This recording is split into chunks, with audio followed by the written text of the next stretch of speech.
some kind of a self-sufficient community there in the West. But I don't know, we may have to just move everybody to India because the facility is available and it's affordable. Land in the West is so expensive. There's a lack of skilled labor, agricultural labor, and knowledge. All that knowledge has been lost by the society. And so we're going to have to redevelop all those skills in our community.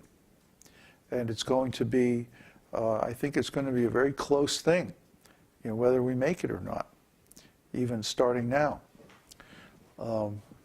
So that's why I put so much emphasis on creating communities. Maybe if somebody comes along that actually has some resources, we're all just beggars. But if somebody comes along who actually has some resources, they could, sponsor a nice community somewhere.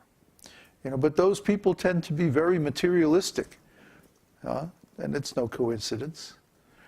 And they're thinking that there's some material cure, some material solution for the problems that face us. But no, that's what we've been saying all along. The problem is spiritual, the cause is spiritual, and so the cure is also spiritual. See? The cause is the collective karma of the Western society, which is based on meat eating, killing, economic exploitation, slavery, misuse and mismanagement of material resources, and nasty politics and lies and so on. It's a very nasty civilization, this Western civilization. And that's why it's breaking down. Its karma has finally caught up with it. And no matter how much they try to prop it up, it has reached the end of its useful existence. So it's going away, and a lot of people are going to go away too. Meanwhile, we need to cultivate and spread this knowledge, this spiritual knowledge, so that people in the future can restore the normal human civilization which is based on God. But to do that, first people are going to have to stop believing that this materialistic way of life is going to work. It's not going to work. And the crash that we're experiencing now has been more or less inevitable. It was simply a matter of time. And now the time is here. And we've been saying this for years now. The articles on the web go back, our articles on the web go back to like 2003. So I'm sorry if you're just coming lately. We tried to get the word out. We didn't have any help. Our God brothers opposed us. Everybody seemed to be dead set on not cooperating for so long. We persisted, and now we're starting to have a little bit of an impact. But I'm sorry if it's taken so long. Maybe what we need to do is discuss everybody cashing in their chips and coming and joining us in India. Because we only have enough money to get a little piece of land, maybe big enough to support our 5 monks, If we're going to do more than that, we need to have some alternate form of organization. We can discuss all this in New Jersey over Janmashtami.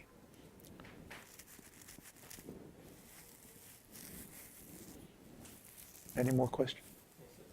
Okay. There's a question from Caitanya. Who? Caitanya, he's a new visitor. I guess so. I asked him to introduce himself.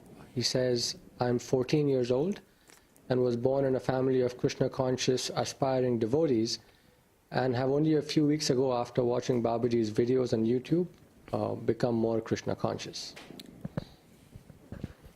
His question is,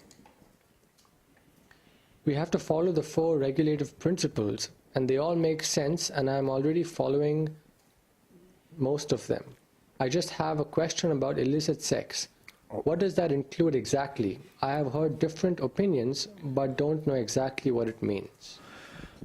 Yeah, we've heard a lot of different opinions too. I actually heard devotees in India, Mayapur, saying that, oh, illicit sex is just for sex with women. Yeah. No, illicit sex, Srila Prabhupada's definition of illicit sex is any sex life which is not performed according to the Vedic system of garbhadhan samskara. Garbhadhan samskara is the seed-giving ceremony, is one of the 7 important Vedic ceremonies of life, beginning from the conception up to the death ceremony, the Shraddha ceremony. So in real Krishna conscious society, you see, in real Vedic society, the parents invite a high-class living entity into the womb by means of the garbhadhan samskara. They don't have a romantic relationship in the way these things are understood in the West. They don't have, sex life is not a leisure recreational activity, like a form of sport or something like that. You see, the material world is a reflection of the spiritual world, a perverted reflection, like a funhouse mirror, A regular mirror shows a clear image of the person standing in front, but a funhouse mirror shows it all distorted and weird. So similarly, the material energy is reflecting the pastimes in the spiritual world in a completely distorted and perverted, upside down and backwards way.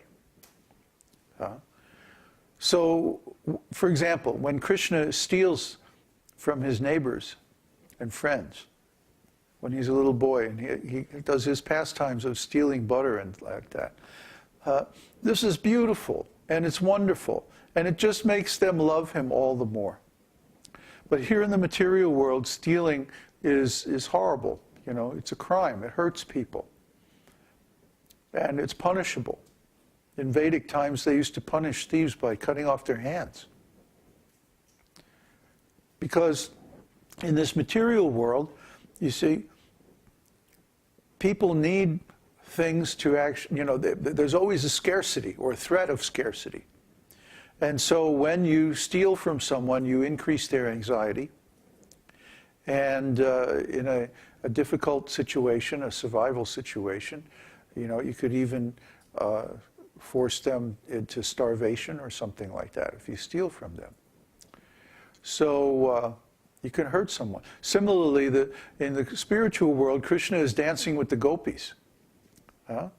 And the gopis and Krishna are both young, unmarried, attractive boys and girls. And in the spiritual world, this is the highest pastime. This is the most beautiful, wonderful, loving service to Krishna. But in the material world, this kind of activity leads to nothing but suffering and heartache for everyone. Isn't it? I often tell the story of my friend, my older musician friend in high school, who was at the top of the popularity in her high school class. And she married the star quarterback of the all-state champion football team in her right after her senior year in high school. And then I went off being a musician and traveling and going to school and, doing gigs and stuff. And I wound up in India. And years later, I came back, and just for the heck of it, I looked her up. And what was she doing? She was miserable. She was on welfare. She had 2 kids. She was divorced. Her husband had turned into a wife abuser. and she had to divorce him, and all her friends were gone. Everyone from her class pretty much had left town and gone off, and she was basically completely isolated. And so, you know, people think that these pastimes of so-called love in the material world are very nice, and they devote so much time and energy to glorifying them. But these are just perverted reflections of Krishna's pastimes. And as long as we keep trying to imitate Krishna, we're going to suffer. We can't imitate Krishna. We're not Krishna. We're in the material world. We're not in the spiritual world. We're just jivas. We're just like very dependent, very, very weak, but not intelligent at all, not strong at all.